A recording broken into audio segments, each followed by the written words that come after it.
What's up? So today we're going to talk about the triangle inequality theorem. So the triangle inequality theorem is just a fancy way of saying that three legs of a triangle form a triangle.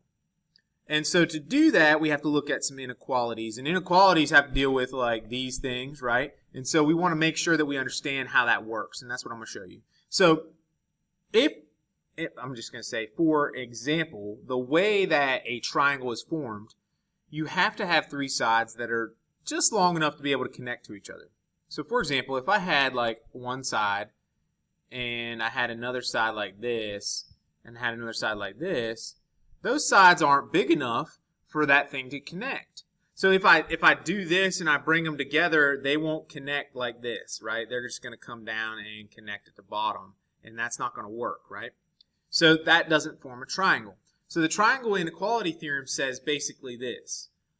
Two of your sides, any way you look at it, when you add them together, they have to be bigger than the third. Okay? So any two sides, let's say this, the sum, so when you add them together, of any two sides has to be bigger than the third, okay?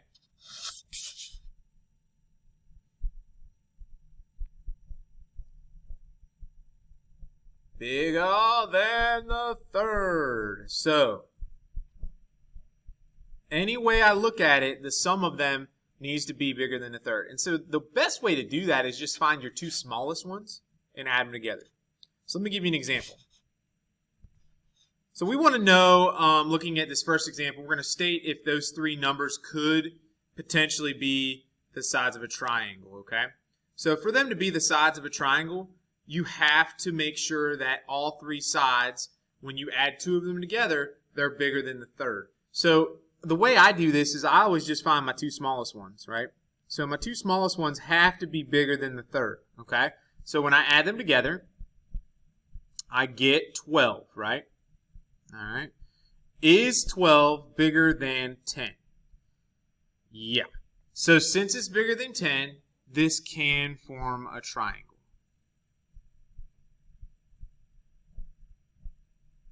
All right, but if it was smaller or equal to, then it would not form a triangle. So let's look at a second example.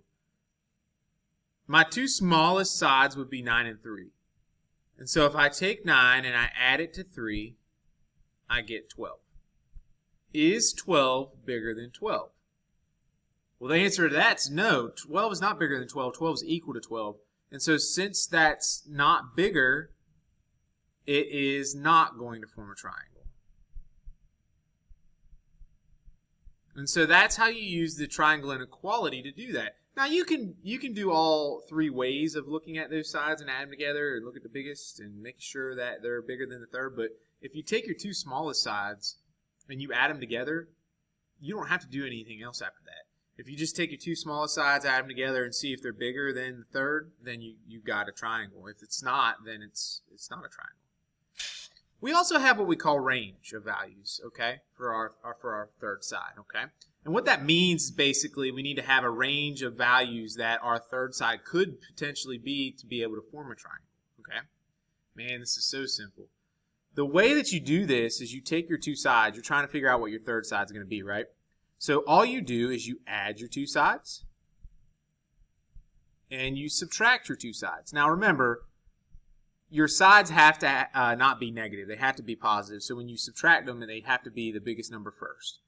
So when I add the two numbers, I get 15. And when I subtract the two numbers, I get 3. So what this means is that my range of values falls between 3 and 15. 3 being the smallest, right? And when you write a range, you write it as a compound inequality. So you write it like this. Okay? X has to be bigger, so your side, we could call it S if we wanted to, your side has to be bigger than 3 and less than 15, or it won't work, okay? Or it won't work. So, let's look at this next one. Same kind of idea. We add the two sides, and we subtract the two sides. So that gives me 20, and this gives me 8. So that means that my range of values are between 8 and 20. We do not put the equal to symbol on the bottom because if it's equal to, then it wouldn't form a triangle.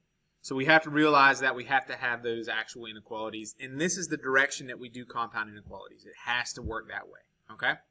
All right, so triangle inequality theorem says that two sides have to be bigger than the third. Any two sides. When you sum them up, add them together, they got to be bigger than the third. And then when you do a range of values, you're just going to add and subtract your sides to figure out how big or how small your side could be, okay? That's the triangle inequality theorem. Hope that helps.